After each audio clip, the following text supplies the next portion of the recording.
Ada tembakan dari bagian atas. Joel tidak bisa terselamatkan. Raja berhasil mendapatkan confirm kill pertama dan juga first blood dari Vesaka. 3 player akan langsung masuk ke daerah pertahanan Vesaka. Genzi coba untuk menahan bagian belakang pertahanan dari Vesaka di bagian dalam, tapi Jun di sana berhasil menumbangkan dirinya. Menyisakan 2 player saja kali ini. Obey dan juga Guns harus berhadapan dengan 4 player dan Guns harus tumbang.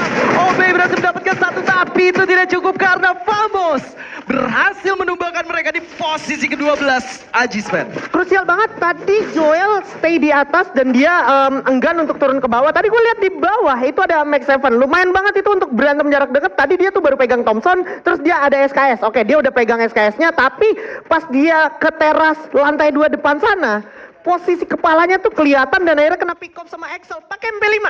Krusial banget. Artinya apa? Di sini di Excel udah dapat beberapa detik untuk ngeker kepalanya Joel yang harusnya itu nggak terjadi.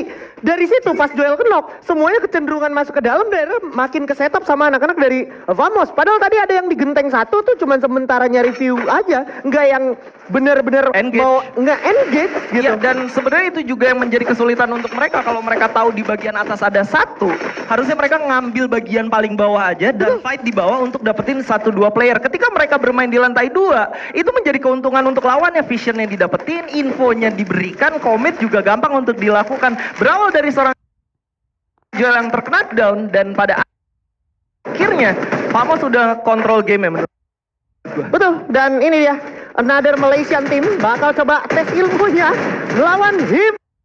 Ini Bung Skala. Yes, ada seorang Noki ditumbangkan dari kejauhan oleh seorang Jump di sana. 1-on-1 situation dan Vice masih belum cukup kuat di sana. Menyisakan 2 player yaitu seorang Traps dan juga Fidels yang harus segera kembali ke Mortar Ruins. Tapi tim Flash kali ini akan menjadi orang ketiga dari peperangan yang sudah terjadi di bagian boxing gym.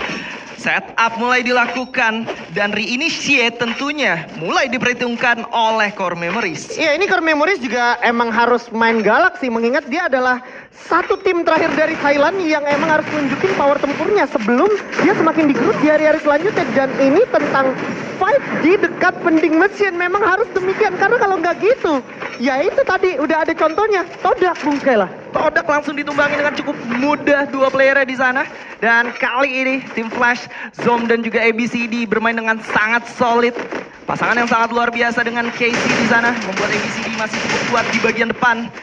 Mencari formula seperti apa untuk melakukan satu defending terhadap Core Memories yang sedang melakukan permainan sangat agresif. Ya ini suka nggak suka kita udah lihat ya skenario bermain dengan patch baru, bermain dengan pocket market yang nggak ada revivalnya untuk teman. Ini jadi sangat berbeda skenario-nya. Semuanya benar-benar gerak cepat dan lebih cepat lagi. Info sudah sampai sini Bung Skala. Yes, risk of exposure sudah mengenai seorang Ray di sana. Ray coba untuk membetulkan fast set terlebih dahulu dari kejauhan ada di Excel yang sudah melakukan covering fire. Di bagian dalam ada 2 player di sana. Ray dihancurkan glue wall-nya yang sudah di-stack di bagian kanan. Masih mencari celah, masih mencari di mana seorang Jun dan juga Zues yang sudah terdeteksi kali ini. Aimgat maju ke bagian paling depan, berhasil menumbangkan 1 orang ternyata tidak. Aimgat malah harus terpick off. Tapi untungnya ada Kochel dan juga Ray yang masih bisa memberikan backing fire terhadap seorang Kochel yang sudah tidak bisa diselamatkan. Nampaknya karena rushing dari sebelah kanan langsung 2 orang. Ada Zues yang udah mulai terlihat. Ray masih bisa menumbangkan 2 player di sana. Seorang Kochel menjadi kunci paling penting dari kemenangan Impos Divine yang baru saja mereka dapatkan. Raja coba untuk mundur, dikomit oleh Emgard, terlihat orang dan sudah selesai sampai di sana. And Famos is no more. Famos nomor, begitu juga dengan Todak dan juga Vesaka Sriwijaya. 3 tim yang harus kalah duluan, tapi ada wave lain datang kebetulan lagi lewat Bung Skala. Apakah menjadi peluang untuk fight selanjutnya? Ternyata tidak. Dan sedikit mau gue komentarin karena fightnya juga nggak lanjut. Ini sambil kasih tembakan peringatan. Pergerakan Emgat tadi beresiko banget karena 2 temennya tadi belum yang steady untuk follow up menjadi wingman-nya. Dan untungnya nggak ada upaya gas lanjutan dari anak-anak Famos. Kalau itu dilanjutin sama Famos, itu wipe out sih. Itu wipe out Evo sih, sumpah. Dan Famosnya juga kepancing untuk maju ke bagian vision yang diinginkan dari EVOS gitu. Iya. Dari belakang rahasianya juga enak banget. Ngasih covernya walaupun Engard knock tapi cukup.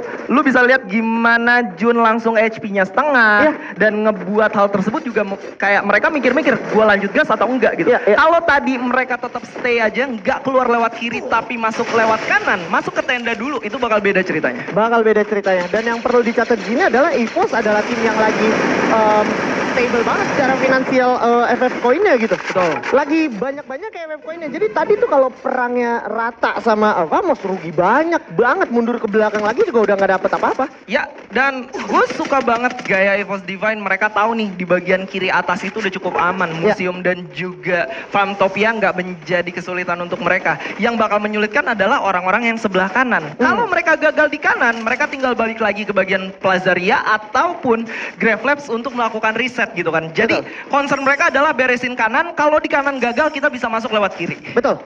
Dan apa yang lagi mau coba dilakukan sama EVOS Divine adalah tadi udah selesai satu wave dan dia bakal coba mainin angle paling ujung zona sambil deket-deket slow zone dengan catatan dia tahu betul berarti di sini musuhnya udah tinggal kurang lebih satu tim aja karena tadi dia udah lihat tim yang dari tengah juga udah jalan mendekat ke zona selanjutnya dan kecenderungan zona selanjutnya ada di sekitar DK Square dan juga Medside bersama Boxing Gym. Pasti penumpukan bakal ada di sana. Kalau EVOS stay bermain di kanan pinggir sini, EVOS harus aman.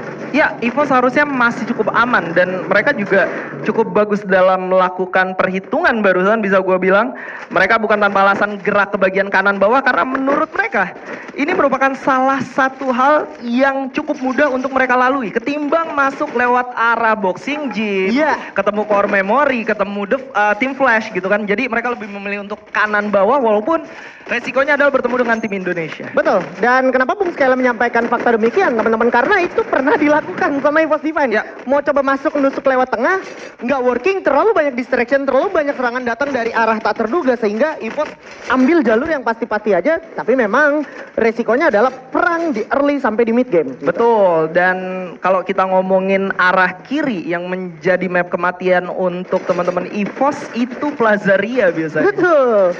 Selalu di sana mereka di cut off dan selesai dan mereka belajar dari pengalaman, mereka langsung move, mereka pun tahu harus melawan siapa aja di bagian bawah dan keputusan mereka berbuah cukup manis untuk game kali ini at least. Ya, dan tadi juga kita lihat gimana core memory akhirnya kececer-cecer, kerasa banget kayak core memory ini nggak belongs to Thailand gitu. Gue nggak merasakan powernya Thailand ada di core memory gitu. Sebagai kita tahu Thailand adalah pencetak player yang juga lumayan kuat gitu ya kan secara power tempur. Tapi core memory juga kandas begitu saja mengakibatkan dia mungkin di map selanjutnya akan menjadi target. Makanya tadi kita lihat gimana dia berantem juga sama Vietnam tim gitu ya. Ya, dan kalau kita ngelihat Onyx juga gue sempat ngeliat di kill feed itu mereka berhasil menghidupkan ketiga playernya lagi.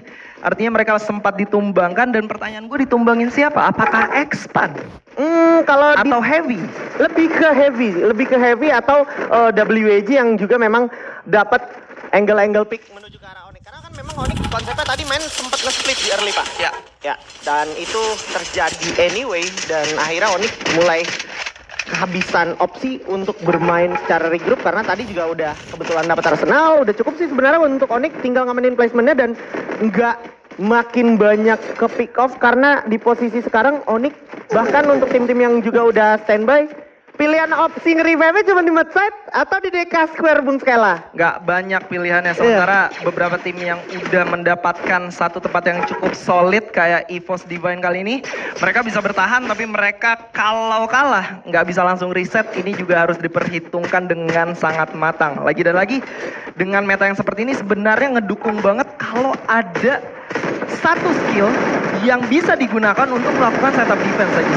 Betul, setup defense atau seenggaknya kayak kalau kita lihat apa yang terjadi di mode CS kemarin, Sane gitu ya kan, shield point dan juga tambahan health dari Antonio juga itu bakal berpengaruh banget dan timing yang keulur selama mungkin seperti ini juga memungkinkan untuk orang-orang user Joseph-nya jadi useful banget nih. Supaya nggak langsung kena panis kayak misalkan tiba-tiba Thrill of Battle datang gitu ya kan. Kalau tiba-tiba mungkin ada Homer datang gitu ya kan, itu bisa di-handle atau di-hold sejenak pakai skill Joseph. Sementara kita ngelihat dari 11 menit game yang udah berjalan memang bisa gue bilang cukup cepat. Udah 8 tim Cukup yang cepat. hidup ya kan. Tapi setelah ada sekitar 4 tim yang dieliminasi, tiba-tiba langsung jadi lambat. Lambat banget. Kayak seolah-olah ini match terakhir final. Bener-bener gak ada yang mau ambil rugi karena bener-bener udah tinggal 2 tempat doang untuk ngidupin. Kebetulan satu